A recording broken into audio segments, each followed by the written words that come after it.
500 वर्षों बाद हमारे श्री राम अयोध्या में फिर से वापस आने वाले हैं। पहले झोपड़ी में थे, अब उन्हें महल मिलने वाला है। लेकिन इन सब के बीच अयोध्या में तो पूरी तैयारी चल ही रही है। इस देश भारत से अछूता हमारा नेपाल भी नहीं है, चूँकि जनकपुर में माता सीता का घर रहा है, तो वहाँ पर भी पूरी तैयारियाँ चल रही है। तो ऐसे में राजधानी पटना का नागा बाबा ठाकुरबाड़ी कैसे अछूता रहता। तो हम यहाँ मौजूद हैं और यहाँ जो पुरोहित है, जो यहाँ के संस्थापक हैं विनोद कुमार राय जी, हम इनसे जान लेते हैं कि 22 जनवरी को क्या कुछ होना है। मैं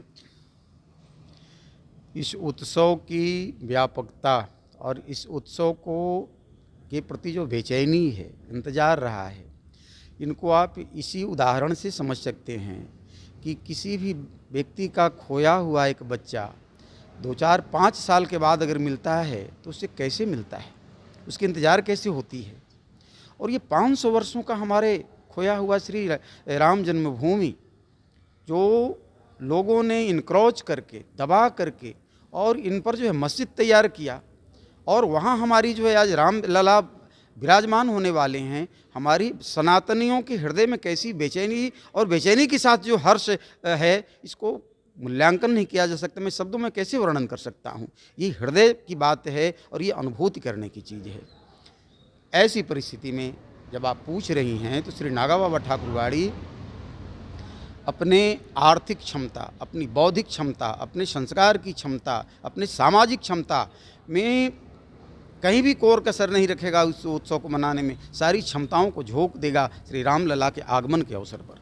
क्या कुछ होना है इस मंदिर में? जी, कलयुग में गोस्वामी तुलसीदास जी ने कहा कि कलयुग केवल हरिगुण गाहा। कलयुग, अन्य युगों में किसी युगों में यज्ञ की महिमा है, किसी में ध्यान की महिमा है, लेकिन कलयुग में केवल भगवान के नाम की महिमा है। इस उद्देश्य को केंद्र में रखते हुए श्री नागा बाबा ठाकुरबाड़ी 22 तारीख को प्रातः अखंड हरिनाम संकीर्तन का आयोजन करेगा, जो 24 घंटे चल के 23 को विश्राम लेगा। 5100 दीपक हम दान करेंगे ठाकुर जी को। पूरी ठाकुरबाड़ी दीपकों से जो है प्रज्वलित होगी और सुशोभित होगी। सजावट की 3 आधार, पहला तो कि विद्युत के द्वारा सजावट, मौलिक फूल के द्वारा सजावट, बैलून के द्वारा सजावट, और सबसे बड़ी सजावट तो कि अपने हृदय के में जो उद्गार है, इसके द्वारा मंदिर जो है पूरी सजी हुई हो आपको दिखाई पड़ेगी 22 तारीख को। उसके बाद में एक जो भी हमारे यहाँ आने वाले आगंतुक हैं, एक भी व्यक्ति जीव मात्र भी प्रसाद से वंचित नहीं रह जाए। यह ठाकुर जी का लगा हुआ भोग सबको उपलब्ध होगा ठाकुरबाड़ी की ओर से। तीसरी बात कि हमारे यहाँ मैं चाहता हूँ कि एक प्रोजेक्टर के माध्यम से एक ऐसी हमारी व्यवस्था हो जिसमें कि जो कार्यक्रम श्री अवध में हो रहा हो उसका लाइव टेलीकास्ट नागा बाबा ठाकुरबाड़ी भी करे, जिससे कि वंचित लोग भी दर्शन कर सकें, हम भी आनंद ले सकें। उसके बाद में हमारे यहाँ बहुत सारे श्रद्धालु लोग आने वाले हैं, आएंगे और नागा बाबा ठाकुरबाड़ी में श्री राम लला के अयोध्या जी में स्थापन और वहाँ पर विराजमान होने का दर्शन करेंगे। हम हर्ष और उल्लास के साथ में खुशियाँ मनाएंगे।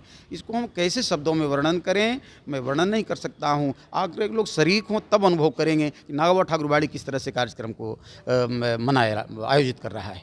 हमने तो पहले ही कहा कि जिस तरीके से आयोजन अयोध्या में किया जा रहा है, जितनी बड़ी संख्या, जितनी बड़ी तादाद में लोग आ रहे हैं, उनके लिए बहुत हर्ष की बात है। तो फिर नागा बाबा ठाकुरबाड़ी अछूता कैसे होता। और यहाँ पर देखिए कि कार्यक्रम को लेकर के कई सारे ऐसे लोग हैं यहाँ मौजूद। हम इन लोगों से भी बात कर लेते हैं कि नागा ठाकुरबाड़ी न्यास समिति की सचिव सर, किस तरीके का क्या कुछ होना है, क्योंकि जितना हम लोगों से बन सकागा वो मैं करूँगा ठाकुर जी के अति के लिए, और मेरे लिए कम होगा। मेरी तो उत्साह मेरा बहुत ज़्यादा है, लेकिन जितना सामर्थ्य मेरे पास है उसके अनुसार मैं कर रहा हूँ। पूरे मंदिर को सजाऊंगा, पूरे मंदिर को दीपक से अति कर दूंगा, और उसके बाद सब अखंड नाम हरि कीर्तन होगा यहाँ पर 24 घंटे का। और उसके बाद मैंने सब लोगों को प्रसाद वितरण होगा। जो भी प्रसाद प्रोजेक्टर के द्वारा लाइव टेलीकास्ट किया जाएगा।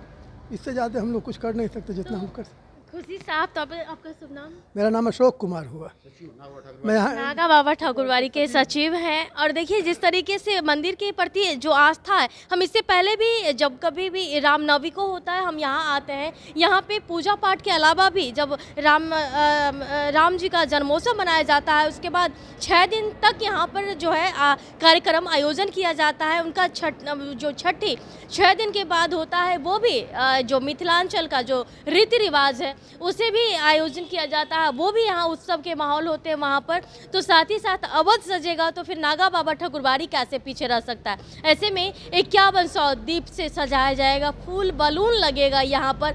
साथ ही साथ अवध में जो कार्यक्रम चलेंगे उसे प्रोजेक्टर के माध्यम से यहाँ पर पटना वासियों को दिखाने की कोशिश की जाएगी।